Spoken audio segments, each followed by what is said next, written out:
All right. I'm here with mayoral candidate Thomas Palmer. Thanks for joining me. Sure.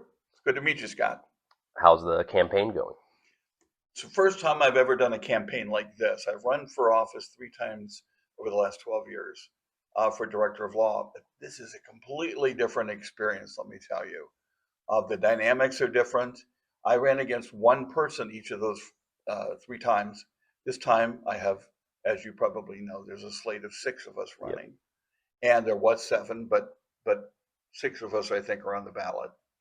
And it's just a really different dynamic. And obviously, a mayoral race is just by nature different than a law director race because mayor actually has authority and the ability to make change. All the law director does, it's very important, but all the law director really does is to execute and to do whatever he's directed to do by the mayor Okay. and other city officials. So this is a brand new dynamic for me. Yeah. Yeah. You mentioned something at the mayoral forum last week that caught my attention, at least about Okay. population projections Right. in Right. Galion, and that something about over the next, I can't remember how many years, but it was just that it was projected to decline, right? Yeah, I think Scott, I think it was 2050. Don't quote me on Okay. that, but I think it was 2050 was the end of that prediction period. Okay. And I think what it had said was that Crawford County itself is predicted to lose up to 25% of its population. It was something between 20 and 25%. Now, just think of that for a moment about the impact that that could have on a community. Less people in your neighborhoods, less neighbors on the street, more vacant houses. That also would mean businesses would have more trouble finding people to work here. The whole city would be impacted. And this is not only a Galion specific thing, but it's regional. So the cities that are really with it these days are trying to do something about that. And we do have 3 or 4 of them around us that are really trying to take the steps to make that not happen for them, or at least not as bad. What kind of steps would that be? Well, take a look at like Shelby. If you take a look at Galion demographically, especially economically, we're remarkably similar to Shelby because there's about, let's say, 15 miles between Shelby and Ontario and Galion in Ontario. And Ontario has for many years functioned as the downtown of all of north central Ohio. So Shelby is uniquely impacted like Galion because of this. So in Shelby, they're sort of really taking aggressive actions to improve their community. They have done a major downtown revitalization effort. They put a brand new streetscape in. They had a wonderful donation from a local executive for a brand new fire station. We should be so lucky. But nevertheless, even with that, they're taking their own steps to try and make a difference. And now their community foundation, I believe, and their the city and others are actually taking downtown buildings and renovating them themselves for business use. So again, these are cities that have taken a look at the same numbers that I talked to you about, and they're trying to make a difference and trying to avert something really drastic. And that's absolutely where I'm coming from with this campaign. Yeah. Seems like an important thing to be focused on that people don't talk about a whole lot. You're absolutely right. And the thing about the mayor's office is that the mayor is really the economic development leader for Galion. Okay. It's just the way it functions. We have something called the Crawford Partnership, which is the county economic development office, but they're more of an adjunct. They don't do the direct recruiting all the time. I have been there many times when people will come in off the street over the last 12 years and they'll come into the mayor's office and they'll want information on what financial incentives are available from Galion. And we've had a mayor for the last 12 years who has had that kind of knowledge. And that's what I provide because I've done economic development actions all across the state of Ohio for the last 25 years. And I think the total number is like 45 to $50 million in economic development. And I never have had the chance to do it in Galion. and I want to bring that expertise Yeah. and that training and that background, and I want to help Galion not fall into that 25% population hole. Yeah. I want it to remain viable. So I think there's a chance that Galion can actually buck the trend if we move in the right direction. You said it's regional, but it seems to me like a lot of this stuff is even just like has to do with just national political, even like global trends. As far as when I was in school, the idea was, I said this to Brian Satterfield, that you go to college, you get a good job, and then you go to where the good job is. And looking back, just thinking about it the way I think about it, Yeah, that seems off. It's certainly not sustainable. It's like, even if you, like, whether you get rich and get the dream job that you want or not, there's something valuable about the idea of having a home to return to, or to come from, a place to call home. couldn't agree more. And so I wonder, with, like I said, that's just kind of like the prevailing cultural way that we teach kids. Right, right. And I don't know if that's exactly how it was now, or how it is now, how it was when I was a kid. But is there anything that you think we can do about that in particular? What's funny you mentioned that, Scott. I had an email, I think last week. It was after the mayoral forum from someone Yeah. asking for a sign in their lawn. But they also said, I'm brand new to Galion. I want a home. I'm from Columbus. I commute to Columbus every day. What can we do to attract Columbus commuters? Uh, the things you were talking about, the changes in business, changes, as you said, people used to go to where they want to work. We have a lot more people now that are able to work from home and able to choose where they want to work. And Galion is uniquely positioned to take advantage of that. You know, it takes 45 minutes for me to get from my front door to Polaris. And there's a lot of businesses at Polaris. And of course, Delaware County is even, well, it's a little bit closer. It's a little bit more difficult to get to, but we're in the city of Delaware, that is. But nevertheless, it's within commuting distance.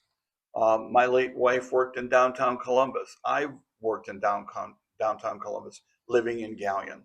So I think we need to look realistically at the fact that there are things Galion is well positioned for that may not be things that we have always thought Galion was about. We can make Galion better. It'll change us a little bit, but we can take advantage of things that can actually provide a viable future for this community. And I'm thinking about things like the schools and Avita and the business community. We need to provide those tools to them, and we also need to provide these people who are here to, to stay here, find reasons for them to stay here. So again, the community can buck that trend. Yeah. You mentioned the emailer wanting to call this place home. Yes, And I think that idea of identity is one of the things that is just kind of up in the air for a lot of people right now. right, We were talking earlier about the news business, but just with right. the internet, people, they log onto the internet and they're kind of just sucked out into outer space, or into the information sphere of the whole world. So it's something that you need, is to have like an identity in a local home like that. So I just wonder, I don't even know if it's a question. I just wonder. Okay. No, that's an I just wonder where that observation. goes I with can Galion in the respond to that. future, because that's I mean, that's the answer for me. I'm from Galion. I'm here. Yes. So Well, let me ask you a question, which is a weird thing for an interview. How do you get your communication about the city of Galion? I'm talking about the city of Galion. I'm not talking about Galion as a community, from the city government. Uh, because I think there's a real, that's part of feeling like you're part of Galion. yeah. There are, I'm answering your question for but it seems to me we can improve on that a Yeah. lot. We have a local paper, God bless them. The Inquirer has been around since 1877, and I think that's the day. And they're publishing once a week now. They don't have a local office. Calling it our local newspaper is a little bit more challenging than it used to be. But we don't have a local radio station. I've been told recently during this campaign that people are getting their City of Galion news from the Crestline Advocate. Yeah, I I took a look at the Advocate the other day. Well, there you go. And I don't fault them for doing that, but we need, I'm thrilled about your operation because we need to have Galion people talking to Galion people. And it's always so difficult here. Yeah, I'm involved in many nonprofit organizations in Galion, and I have been for 30 years. And the struggle is always to get the word out about events and the word out about opportunities to donate or participate. It's so dramatically difficult. yeah. And how do you do that? And I think the answer is obviously it's a private sector answer, but I think the public sector can be a part of that. I think the city of Galion needs to be more transparent.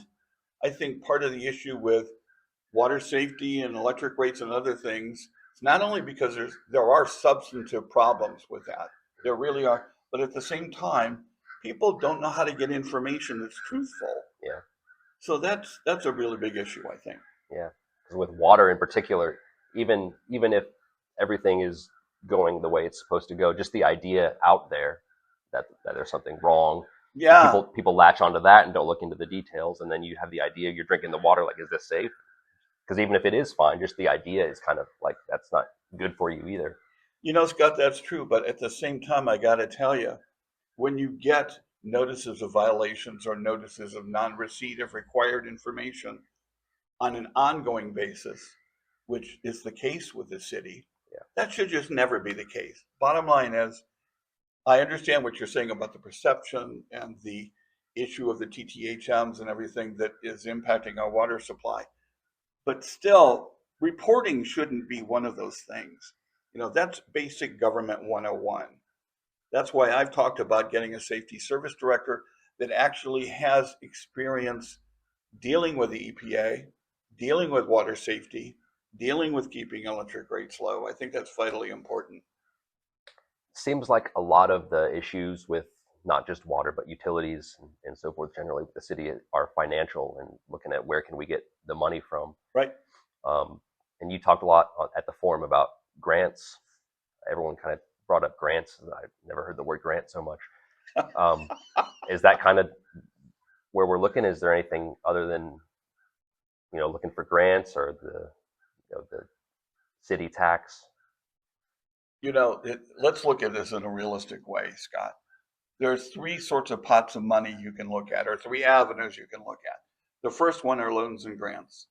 Well, grants are great when you can get them. They're not always out there, and there's often sort of red tape or bureaucracy involved with grants that can make them less attractive than you think they would be. Okay. That's a given. And then with loans on that bucket, loans you have to pay back. Loans, that's not free money, that's kicking the can down the road. Uh-huh. Okay, so what's the number two area? That's assessments and taxes and raising base rates for electricity. That's the second thing. So is there any answer besides those? Yes, there is. And that's economic development. Because when you're doing economic development correctly, you're bringing more customers into your system and you're able to spread the costs out to more people. It ends up reducing the costs of the services that you're dealing with. It's the best way to keep base rates low for the city of Galion customers is to let's grow our customer base. Let's make Galion more viable and get more customers in here. And then let's approach it from that directive.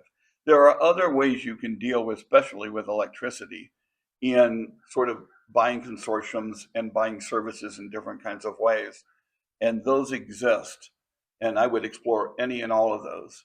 But at the same time, I think that the main focus from my administration will be grow Galion. Let's let's grow the customer base. Let's spread the cost out. Let's take the burden off the back of the fixed income seniors. And I mean, I know it sounds like a platitude, like I'm talking like every politician does.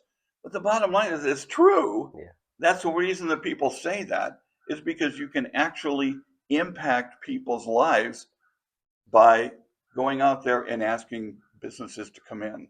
We have some wonderful financial incentives in Galion. We have a job creation tax credit that not every city has. We have something called tax increment financing. That's what I'm sure you know about the sleep in hotel. north of Galion on Oh, 590 on Portland Way. I know that it's there. Yeah. That's great. Well, the services, the public services that went out there, that was done through what's called a tax increment financing district, and it's a long, boring explanation of what that is and how it works. But I've written them. I've written every TIF that Galion has had in the last 10 years, and there's also other kinds of financial incentives. We have a community reinvestment area in Galion that few people know about, but it exists all throughout the community that can give people tax incentives for renovating their houses or businesses tax incentives for relocating here. So going back to what I said before, Scott, when you're talking about someone coming off the street and they're saying, oh, we can get $5 less for per kilowatt hours in Shelby or in Tiffin, the mayor has to be able to say, yeah, that's true, our rates are that much higher, but we have this tax incentive that's going to offset that for you. So you're going to save money by coming to Galion. And these people are out there shopping cities, literally. They're going city to city, talking to the mayors, asking for the best deal. I know I'm Interesting. rambling. No, I've never thought about it that way. Is that kind of what it looks like when you're talking about attracting businesses? Is It is. Everyone's out there shopping. And now, as you mentioned before, we're in this different kind of economic demographic. They're not comparing Galion to just Bucyrus or even just to Mansfield. They're looking regionally. yeah, So we're playing the game with the big boys. So we have to act like a big boy or big girl. I don't want to be sexist about it. And we have the opportunity to actually provide the same sort of incentives. okay, So I think we should. yeah. What about encouraging people to start businesses here? That's a fantastic idea. Right. That's something which is really impacted in part by this merged county chamber that we now have. I'm not sure you're aware of this, but Nope. for years, we had a Galion Area Chamber of Commerce. Then a few years ago, we went to a Galion Crestline Area Chamber of Commerce. And now we have a Crawford County Chamber of Commerce. They're still getting their feet wet. Yeah, This is the first full year of the new Crawford County Chamber of Commerce. But that's typically where new businesses go to for that kind of advice. I don't know if you've ever heard of SCORE, but SCORE is something, the R&E in SCORE stands for Retired Executives. So what they do is they get people with business acumen who've been out there in the trenches, and they put them together with entrepreneurs like yourself and say, here's your path to success. So that's what we need to do. okay. Sounds like something I just need to know about. Yeah. Where do you find all this information? Well, there you go. Yeah. That goes back to the communication issue we were Yeah. talking about. Interesting. Yeah. Well, I don't have any more questions. Anything else you Okay. want to say before we wrap up?